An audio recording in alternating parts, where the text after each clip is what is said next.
Master साहिबान भी हैं, उससे लेकर एमटीएस के साथ हम एक जैसा बिहेवियर करते हैं तो हमारी एक स्कूल का माहौल बदलेगा पूरा। उनमें भी अलग अलग कास्ट और रिलीजन के लोग हमारे पास काम करते हैं, सैलरी अलग अलग हैं, अहदे अलग अलग हैं, काम अपना अपना है, तो रिस्पेक्ट सबकी बराबर होनी चाहिए मेरे ख्याल से। मेरा यही असूल रहा है। तो अगर वहाँ से हम शुरुआत करते हैं तो एक माहौल ऐसा बन जाएगा स्कूल के अंदर कि बच्चों तक भी वो बात वैसे ही फिल्टराइज होगी।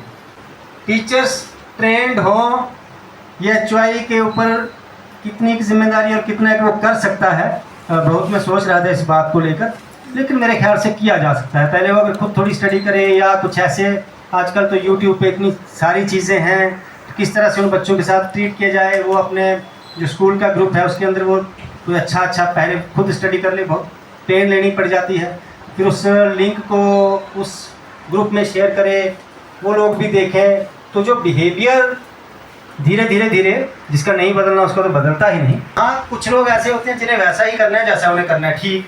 कुछ लोग ऐसे होते हैं जिन्हें गलत ही गलत करना है।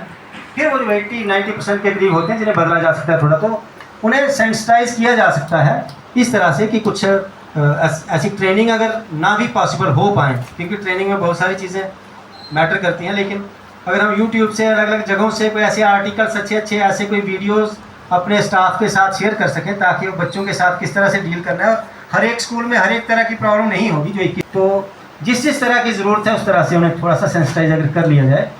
और एक बच्चा जिसके लिए हम कह रहे हैं कि लगातार 10 मिनट क्लास में नहीं बैठ सकता, एक डिसेबिलिटी ये भी है, तो उसका क्यों ना डेस्क ही उसका दरवाजे के पास लगाया जाए और खुद ही क्यों ना टीचर कहे कि इनडिसिप्लिन आप बेटे जाओ एक चक्कर लगा के आओ, सारी क्लासें चल रही हैं।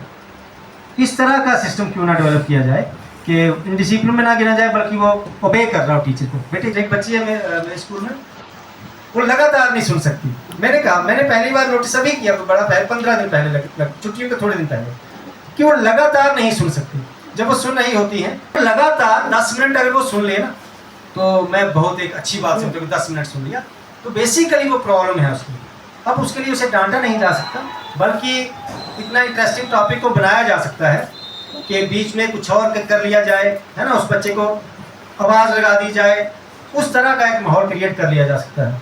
तो बच्चों की बैकग्राउंड की स्टडी करना बहुत ज़रूरी होती है। मैं वही कह रहा था कि मैं वो ज़रूर बताऊंगा जो मैं खुद भी करता हूँ।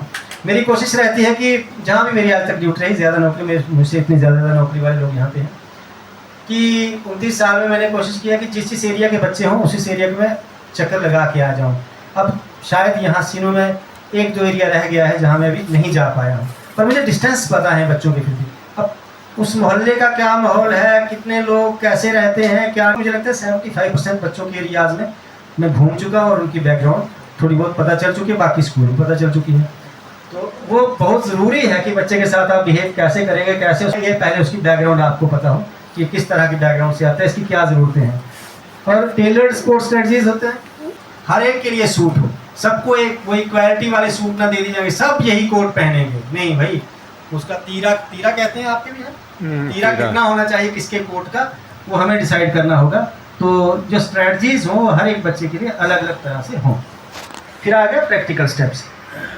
एक प्रोग्राम में मेरे वहाँ के एक एक्स सरपंच है, उन्होंने एक शेर कहा था, एग्जैक्ट मुझे याद नहीं है वो शेर, कि इकबाल बड़ा ही गाजी था, मन बड़ा उपदेशक है, मन बातों से मुंह लेता है, गुफ्तार के गाजी बन तो गए किरदार के गाजी, गुफ्तार का गाजी बन तो गया किरदार का गाजी बन ना सका।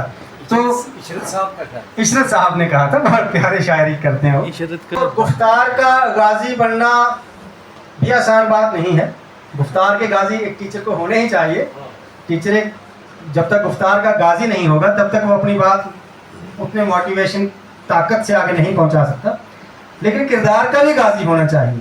जब आप एक बच्चों को समझा रहे होते हैं नशा मत करो, और उनमें से 4 बच्चों ने आपको एक बार देख लिया है जब आप कुछ ठीक दशा में नहीं थे, तो वो असर नहीं होता। वो सब आपस में बातें करते हैं।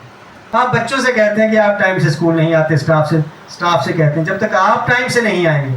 मैंने अपने स्टाफ से कभी नहीं कहा कि आपको 9:30 बजे स्कूल आना है। मैं 9:30 पहुंचा होता हूं तो मुझसे पहले ही पहुंच गए होते हैं बहुत सारे।